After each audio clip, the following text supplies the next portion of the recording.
Hi! We're here at Wadi Park with baby MJ.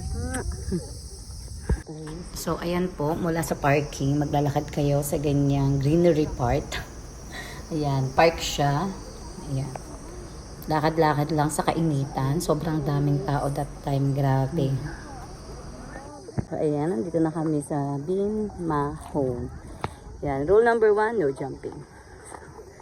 Tapos, ito po siya guys. Ayan. Check na natin. Wow! So, ayan siya.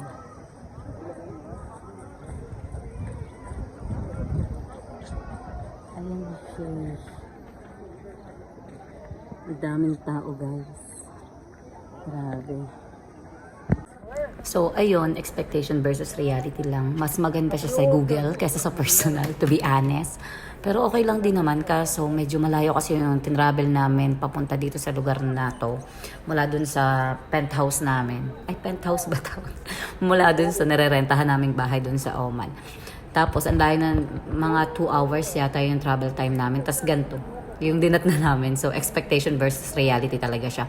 Pero all in all, okay naman. Kaso hindi ganun kasulit. Char!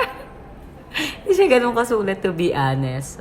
Pero syempre, dahil isa siya sa pinakasikat na tourist spot yata sa Oman, I'm not sure kung sikat, pero base sa Google. Kaya pinuntahan din namin. So, ayun. Ganyan siya. Hindi naman mabaho yung tubig, though hindi siya ganun kalinis. May mga naliligo nga din, ayan. Hindi na lang kami naligo kasi sobrang daming tao and malalim siya, madami kaming batang kasama. So, bumaba lang kami para magpakapagod. Tapos, akyat na ulit kami. Nag-take lang ng ilang pictures. Tapos, yung picture nga makikita nyo sa dulo. Ayan, video-video pa si Ateng. Diba, tunin nyo, gusto nyo yan? Ayan, magpakapagod tayo. Go, Therese!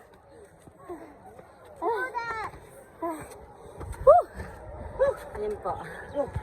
Maganda naman siya sa Google. So, pag-aakyat namin, galing dun sa baba, napagod lang kami, to be honest.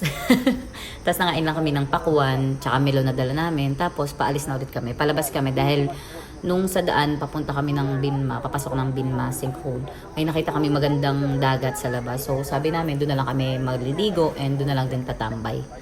Doon na lang magpapalipas ng oras. So, ayun guys. Yan, sa Tilea, nag-request pa na umupo muna dahil nga ang init. So, yun lamang po. Maraming salamat. So, yan po yung ilang picture and thank you for watching.